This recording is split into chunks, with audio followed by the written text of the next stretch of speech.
Welcome to the Your Courageous Life podcast, where we discuss psychology and tools to help you create better habits, cultivate discipline, and live with courage, aka grit and emotional resilience. I'm your host, Kate Swoboda. Learn more about my books and get additional resources at yourcourageouslife.com. And now, here's today's episode. Hey there, everybody. Today's episode can be a little heavy, but I really do believe that it is one that a lot of people are needing at this point in life. We've weathered a rough couple of years, and I don't think anyone would deny that. And today's episode is about how to recognize and stop burnout.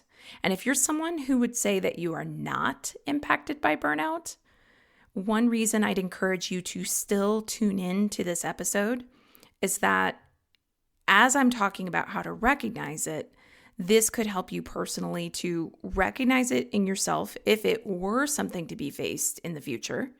It would also help you to recognize it within your teams. Additionally, I think it's important to find ways to recognize burnout that's starting already in our children, our teens, our young adults. And importantly, everyone should really know that one of the hallmarks of burnout is being convinced that you're not in burnout. It's really hard to recognize. So sometimes people are convinced like, no, burnout's not affecting me. It kind of is. I will be talking today not only about how to recognize and stop burnout, but I will be talking about it from the lens of what if you, like many people out there, do not have some kind of magic wand that's going to go poof, your job is less stressful, your bills don't need to be paid.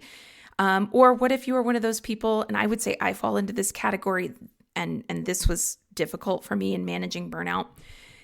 What if you're one of those people who is a high performer, an overachiever, and you like that, and you don't want to give that up, but you also don't want to be burned out? I'll also be differentiating burnout from depression, and then I'll get into talking about what are the effective interventions for burnout.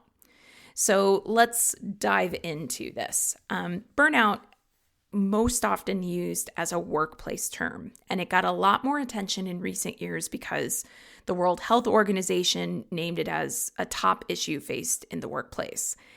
And I don't know about anybody else, but when those articles came out and the WHO was saying, hey, this is like the top issue that we really think is a pretty serious thing impacting millions of people, it was a little bit like, oh, okay, all right, thank you, right? Because like burnout has been one of those things where we all know it's happening, but it just kind of gets not talked about or swept under the rug. The other thing that happens with burnout, though, is that it's a term that's fallen into pop psychology, and you hear people saying things just kind of offhand, like, oh my God, I'm so burned out. Or in some cases, a person might be using the term burnout purely as a way of saying they're really tired or have too much going on. Similar to how people will say, oh my God, I'm starving, when they're really hungry, not because they are in fact starving. And that's fine. Like, people say things and it doesn't have to mean anything or be this big thing. But let's get really clear that burnout is an actual psychological condition with specific symptoms that include emotional exhaustion or feeling really, really physically drained, being overly cynical, detached from work, detached from relationships, detached from things that used to bring you pleasure.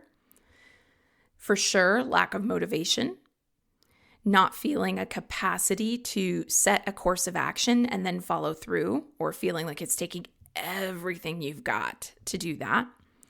Physical symptoms like headaches, stomach issues, problem sleeping, wanting to isolate, wanting to withdraw. And one thing that occurred to me when I was searching or researching for this podcast episode is that the symptoms of burnout sound a lot like the symptoms of clinical depression: being tired, feeling cynical, lacking motivation, physical symptoms, isolation. And the question occurred to me, isn't that just like clinical depression? What is the difference? Is there a difference? So I dug in a little bit, and I found that one of the biggest differentiators between burnout and clinical depression is really centered around the cause. So in the research I found, burnout is seen as arising pretty exclusively from workplace or occupational overload, whereas depression can occur from a variety of sources. Someone could be situationally depressed due to grief after the loss of a loved one. They could be depressed because their biochemistry, their hormones are out of balance in some way. And I do think that it's a good thing that more and more people are starting to cite burnout as a term when there is any kind of chronic, ongoing, high-intensity demand placed on a person, even if it's not occupational. So, for instance, caregiver burnout is very real. If you are caring for an elderly parent or a spouse who needs physical or emotional support, if you have several children who are under the age of 10, if you don't have a lot of resources or support as you're doing that caregiving, you can start to experience what's been termed caregiver burnout. The symptoms of clinical depression are also wider, and they're less exclusively related to feeling tired and worn out. So there's this real sense in what I'm reading with burnout where it's very like, okay, the tiredness is such a big hallmark of being burnt out. And the symptoms of clinical depression can include tiredness, but there's this wider range of symptoms. The symptoms of burnout also tend to be most related to the workplace, whereas clinical depression can affect all areas of your life. So for instance, someone experiencing workplace burnout might find that when they take a vacation, all of their symptoms immediately lift. And then when they go back to work, all of their symptoms immediately return. Now, I say this in a lot of my podcast episodes. I will say it again. This podcast episode should not be your resource, your sole resource for getting support around burnout. If you are recognizing that, oh, okay, I think I'm experiencing psychological burnout, or even just from the symptoms of clinical depression that I was listing off, you think that you might be struggling with clinical depression, please get support. And I know that can be a very hard thing to ask for, to reach out for, but you deserve the support. You need the support. Get that support. Okay, so back to what we're looking at with burnout. One of the interesting pieces of research I came across was the JDR model, which I think is another differentiation from depression. And the JDR model is the Job Demands Resources model. And it's basically the JDR model of burnout looks at the ratio of job demands relative to your resources. And how if your job demands are high, but the job's resources are low, it's more likely that someone will get stuck in burnout. And this completely makes sense. If a coworker leaves and you take on their workload while your organization says we're searching for a replacement, but then they never replace the person and you are essentially doing the work of two people, then you've got high job demands with low job resources to support you in meeting those demands.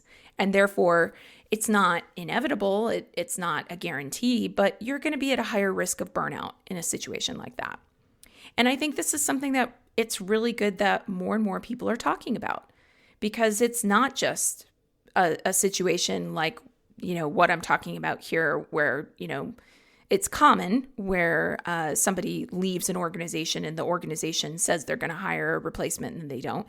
But I think we're seeing a lot more job situations where the stress and the demands that are placed on the employee are just higher. Like there are organizations, like let's just say retail. They're cutting hours so there aren't as many people on the floor, which of course is going to leave more of a demand on the people who actually are on the floor. Speaking of that, by the way, if you would like to do an act of kindness, if you would like to make the world a better place, just do us all a favor. Let's be really nice to the people who stock the shelves, work in retail, are walking all day, on their feet all day, the cashier's checking us out. Like, a lot of them are just experiencing the brunt of people's frustration. And it's not fair. It's not right. It's tough. It's really, really tough. So if you really want to make the world a better place, be really nice to the people who help you at stores. That's just a little food for thought.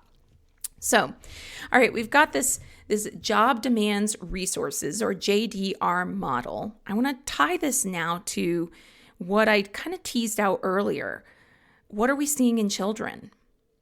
You know, how are they managing their school workloads and learning new concepts?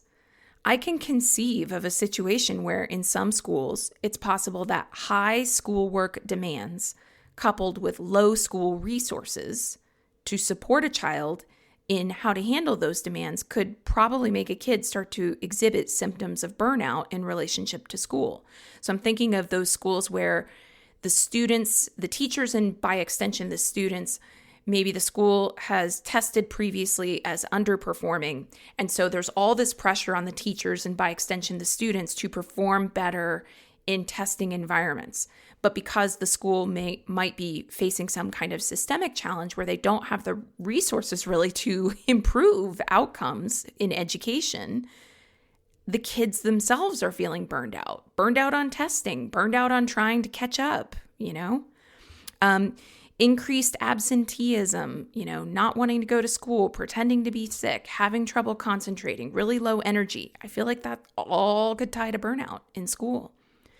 I also can conceive of situations where there would be a kid that's in too many activities. You know, people talk about this, about like kids are in too many activities. It's something I think about all the time because I'm a parent and my daughter actually expresses her own interest in wanting to be in this or that activity. And then I notice that I myself as a parent, just doing the pickups and the drop-offs and the managing of the schedules and going, what's on the schedule for today, sometimes feel like, whoa, you know, so I'll check in with her. How you doing with this? Are you okay with doing piano and doing, you know, this book club that you're in and doing this art class that you wanted to do after school? You know, like, are you okay with all of these activities? And she says she is, but I think there are kids who are in even more activities than mine is. And I can see how if there's this constant activities, go, do lots of homework, always some new social activity to also do, there's not a lot of downtime just to decompress and have nothing going on, that for that child, that could also result in burnout. And then last, I can conceive of a situation where a child is behind in a subject or struggling with a subject. It's just where they're at and where they need to be. It's just too far of a stretch outside of their growth and learning zone, and they're not getting the help that they need to get caught up or to learn the essential skills that they, you know, that before they go on trying to get more complex skills, that they would also experience some variation of this ratio where there's high demand, low resource, and therefore they could also feel burned out. I did end up finding some research on what's called academic burnout. It's totally what you would expect. It's some level of high academic pressure or high expectations from parents or teachers, coupled with low capacity or low resources from the student to meet those expectations. So, okay, burnout is not when you just have a lot going on. It's not when you feel really tired because you had a busy week. Burnout is the result of these chronic high demands that are placed upon you or that you take on, it can happen that way too, without adequate resources. The aspect of this is that it's chronic, where it's tied to these demands relative to your resources, and that's what classifies this as burnout. So, if you've been around the podcast for a while, you know that I wrote a book on burnout. That book is called 100% Fully Alive. And in that book, I intentionally did not get too far into the clinical research on burnout. I read it, I studied it, it informed what I wrote, but actually didn't go super detailed into the clinical research. That was on purpose, because I was really trying to focus in 100% Fully Alive on getting people to recognize whether or not they were in a state of burnout and to convince the reader, you got to do something about it. I took that approach because here are two truths that I know about burnout from personal experience and my experience working on burnout with clients. Truth number one, when you're in burnout, you tend to not want to admit it. I'm kind of laughing at myself as I say this, but there's this tendency to keep thinking that you could do more if you just figured out how to better organize your time, if you just got a little bit better at managing your workload, if you could just get past this one work milestone, this one work project, this one busy quarter. There's often a sort of almost clinging to the very thing that is causing so many problems in your life. And this is particularly so for high achievers, high performers who are already used to doing more and finding ways to manage the stress and discomfort that comes with being a high performer or high achiever. I would 100% say I fell into that category when I was experiencing burnout. I was already so used to feeling like I was pushing my own personal edge and pushing my, to do a little bit better and to do a little bit more. And feeling the discomfort of pushing to my personal edge and kind of pushing past it even in good ways. Like this was working out for me on some level to push myself further and then see that I actually had more capacity. Therefore, when I actually pushed too far, it was really hard to see it. It was really hard to see it. So truth number one, when you are in burnout, you tend to not want to see it, to not want to admit it. It's really hard to see. It's really hard to recognize. Here's truth number two. When someone recognizes that they are in a state of burnout, it's really hard to motivate yourself to do anything about it. Why? Because it feels like you're already so sick of doing more and doing more and doing more. So when I was writing 100% Fully Alive, I was very aware that to tell someone who is in a state of burnout that they need to start getting some exercise, for instance, on their schedule, because exercise is so correlated in the research with stress relief. That's initially going to be met by most people who are burned out with, seriously? Are you kidding me? I'm this exhausted and you're off telling me to exercise? So yeah, I get it. Tall order. If you are listening to this right now and think it's even remotely possible that you are in a state of burnout, and especially if you've been told your whole life how you're such a type A overachiever, you do so much, wow, you're Wonder Woman, I can't believe you get so much, all that. If you think you might be facing burnout, really take that seriously. There's a possibility that you are facing burnout and that the burnout is so insidious that it's hard to recognize. And if you recognize that you are in a state of burnout or close to going there, then yes, I fully realize that to you right now, I sound batshit crazy in saying that you need to do more in order to pull yourself out of that state because you just want to drop it. You want to drop it all. I get it. But that's honestly what it requires. Stress reduction is paramount. So let's get into that a little bit.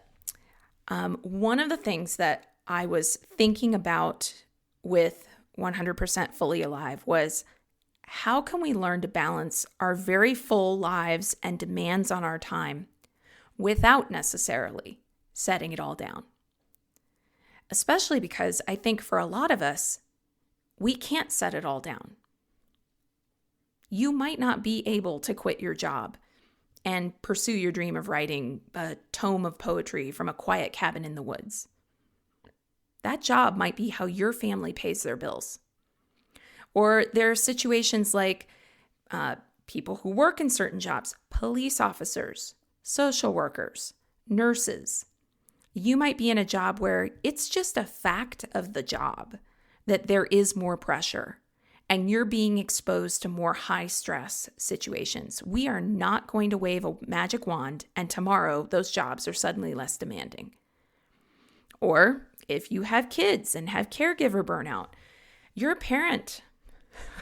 Those kids aren't going anywhere, right? And they are not going to stop going, Mom, I'm hungry tomorrow, right? Like that's not how it works. It's just a fact. Like the kids have needs and the needs need to be met. So how do we learn to balance all of that amid those sorts of challenges? That is the question. I was also thinking of people who would describe themselves as those, like I keep mentioning, those high achievers, those people who want to have full lives where they do a lot. In particular, if that's you, you might have noticed that you're doing a lot without consciously realizing it. You get sucked into burnout. Then you, being a reasonably intelligent human, go, you know what? I need to put it all down for a moment to recover.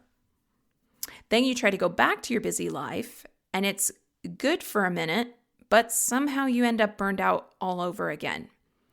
And that was definitely the points that I can recognize, which are spaced several years apart, but I see them really clearly.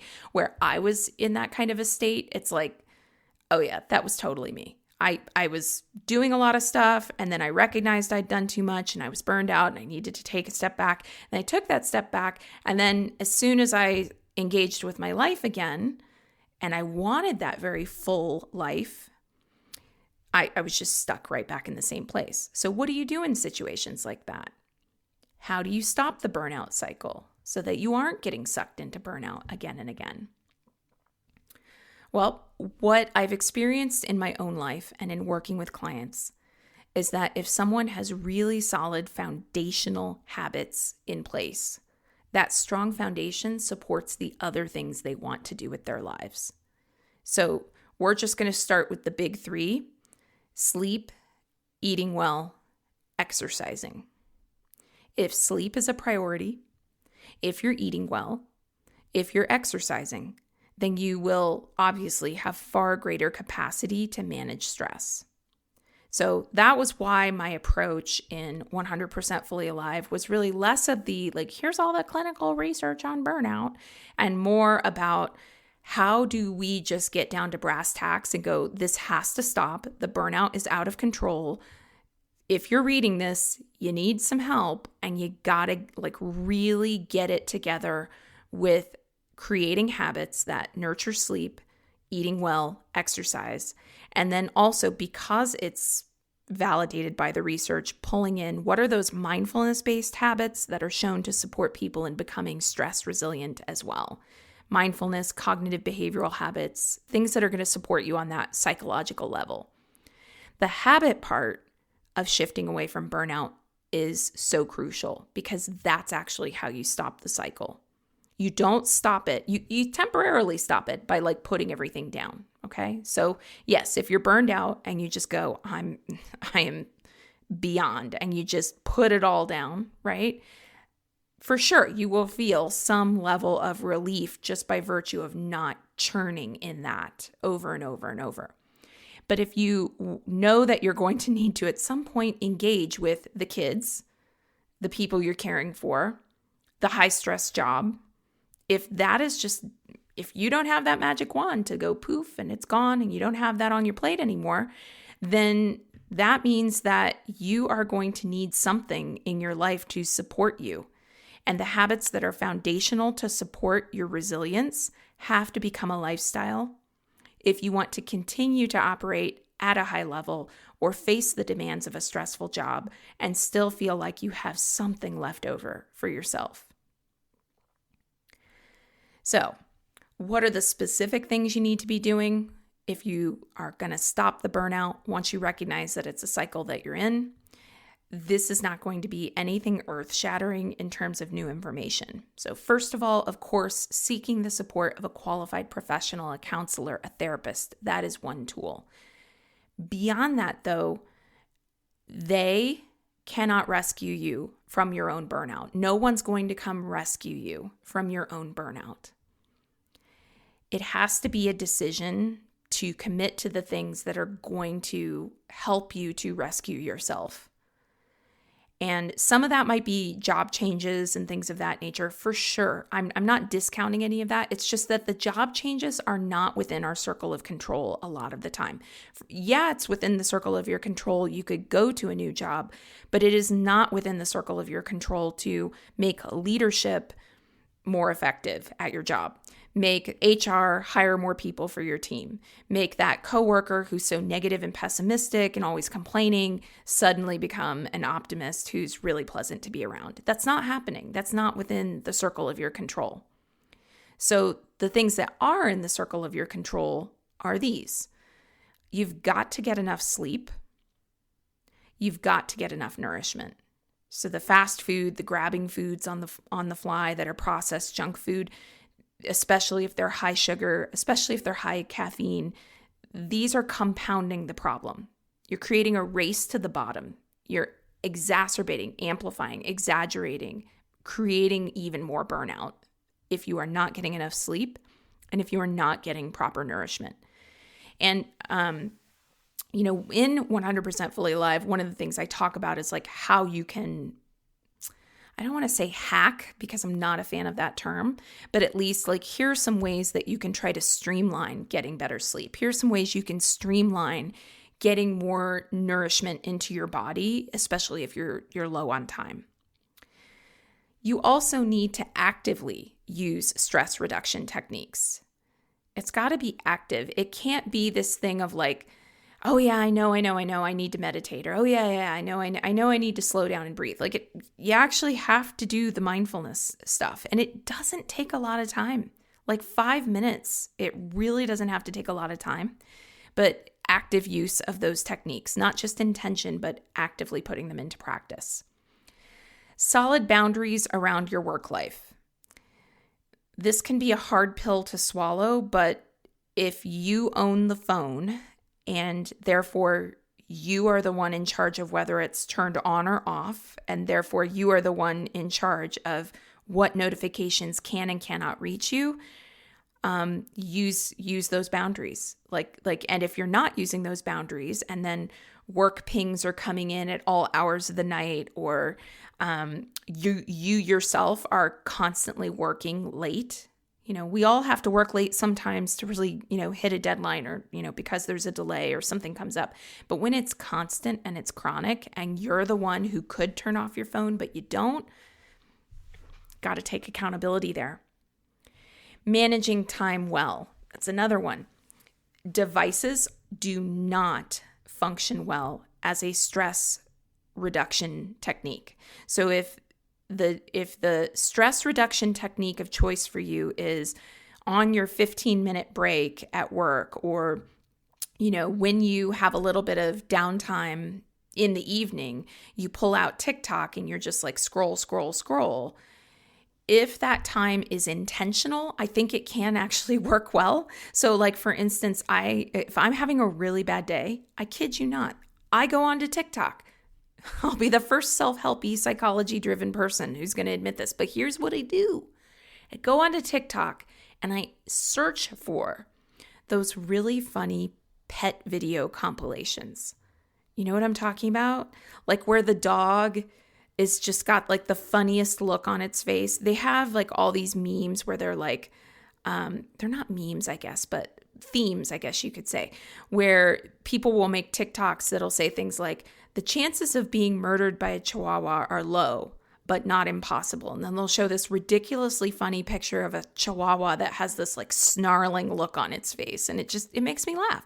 So yes, you manage your time well in the sense that if it is intentional and you're going onto TikTok and you're saying, okay, I have had a bad day, I need to laugh. I know that these ridiculous dog videos are going to make me laugh, all about it. But if you just sit up there and start doom scrolling, blindly scrolling with no intention, you're not managing your time well. You're spending breath, you're spending your life force, you're spending your energy on something that is actually not going to help you.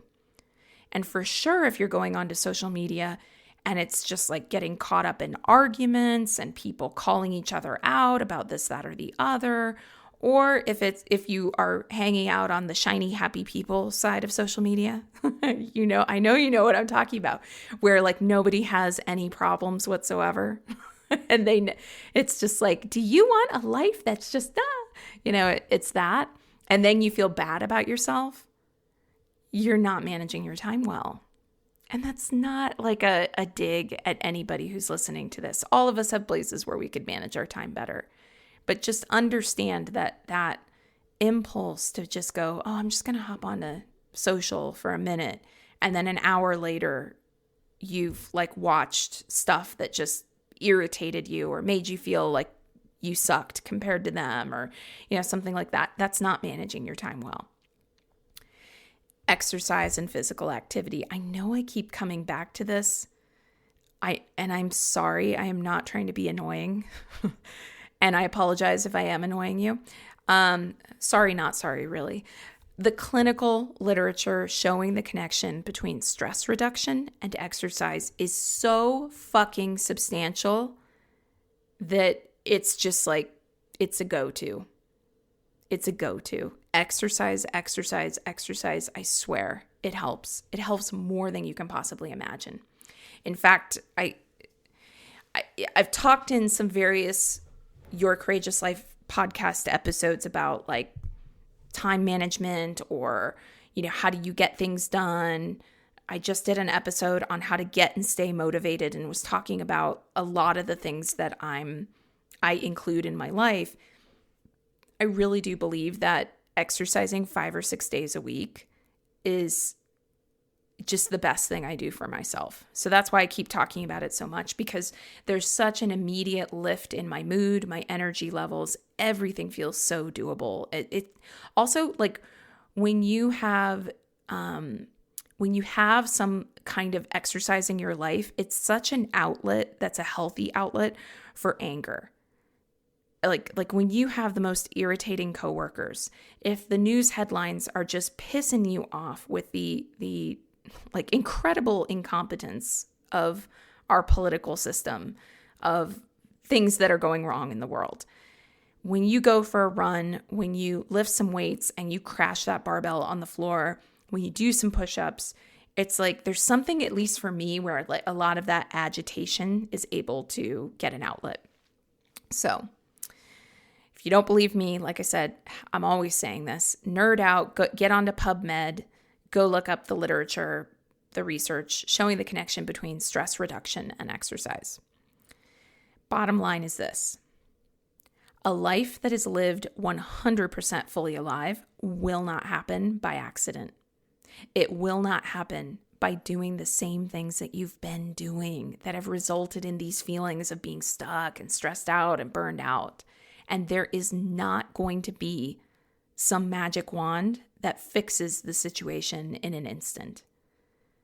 But if you decide that you've had enough of the burnout, you can shift things. That's the good news. And the even better news is that, in my experience, the shifts don't take as long as you might think. Just a few days of getting really good sleep can move the needle. And if you compound your progress by getting a few days of good sleep and good nutrition and moving your body and some of the mindfulness and cognitive behavioral exercises that, again, can take as little as 5 minutes and are shown to shift burnout, then quite literally within a few days, you can start to feel better. I'm not saying perfect, but I am saying better. And I am saying that you are the hero, heroine, the rescuer of your own life.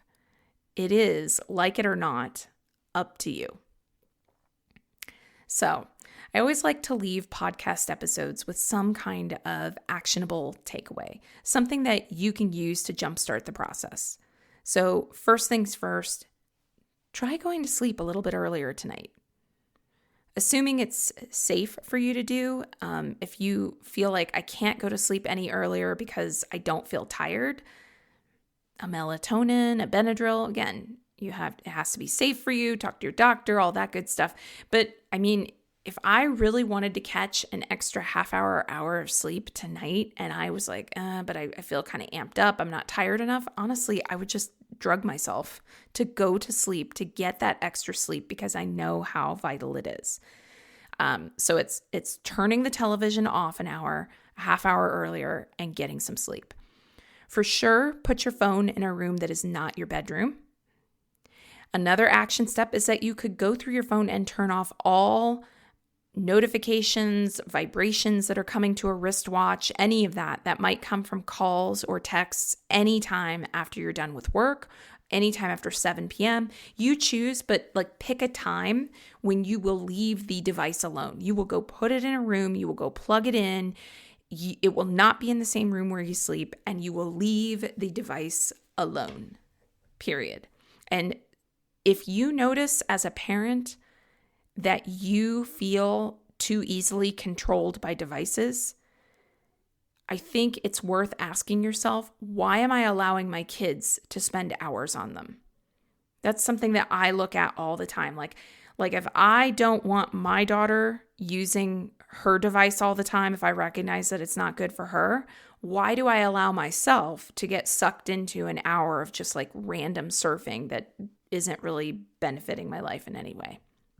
So it's accountability. So I suggest people start by just getting some sleep, another night, and see how you feel.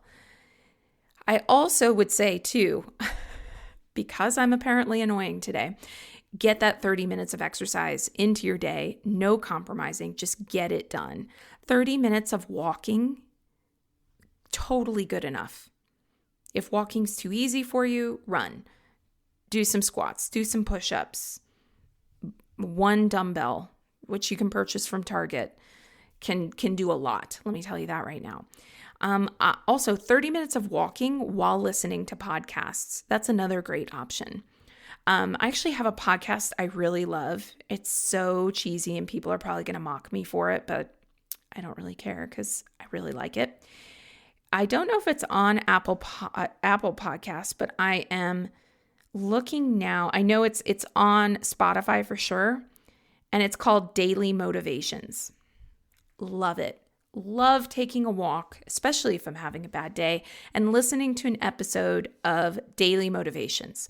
What it is they have basically taken all of these, different motivational speakers who are always saying things like, why would you stop so close to the summit of the mountain when you are destined? They set it to all this dramatic music and all that, but they get all these motivational speakers and they just kind of splice and clip them together on a particular topic and set it to this really dramatic music. And I'm here for it. 30 minutes of walking while listening to the Daily Motivations podcast. Try it, come back, tell me if you love it. I really want to know if the cheese stands alone on this one, but I think it's a great option for getting some exercise in. And it's definitely a go-to for me if I'm aware that I'm just a little more tired, if I'm worried that I'm coming down with something, I'm getting some of that, I might just be tired, or I might be coming down with something, I'm not sure. It's a great way of getting some movement in, but without it being super high capacity or taxing on your body.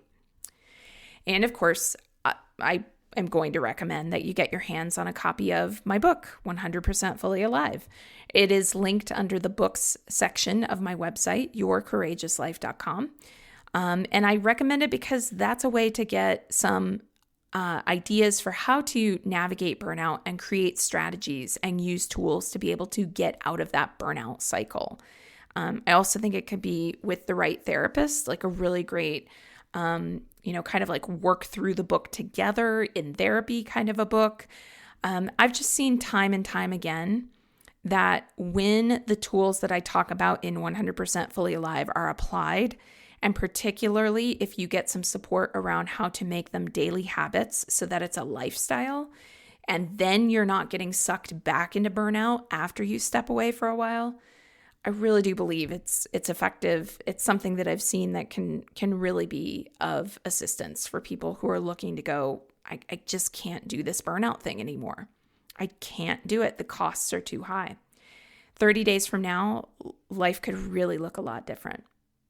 So big takeaways for you would be, you really got to be real with yourself about whether or not you're impacted around burnout, because burnout is so insidious and will try to hide from you and try to convince you that if you could just do things a little bit better, just get past this deadline, then you wouldn't be burned out. Overachievers, watch out. Burnout's going to be like, this isn't burnout. This is something else. That's what burnout's going to say to you. And then also, once you realize that you're burned out, yes, I realize how challenging it can be to realize, okay, I'm burned out and now I have to do something about it. Yeah, you got to. You've got to. And you can do it with support, and you can do it slowly and at your own pace. But yes, you are the one who has to rescue yourself from the burnout that you're stuck in. And it really is doable, and you really can see progress pretty quickly as soon as you, of course, make the decision to start.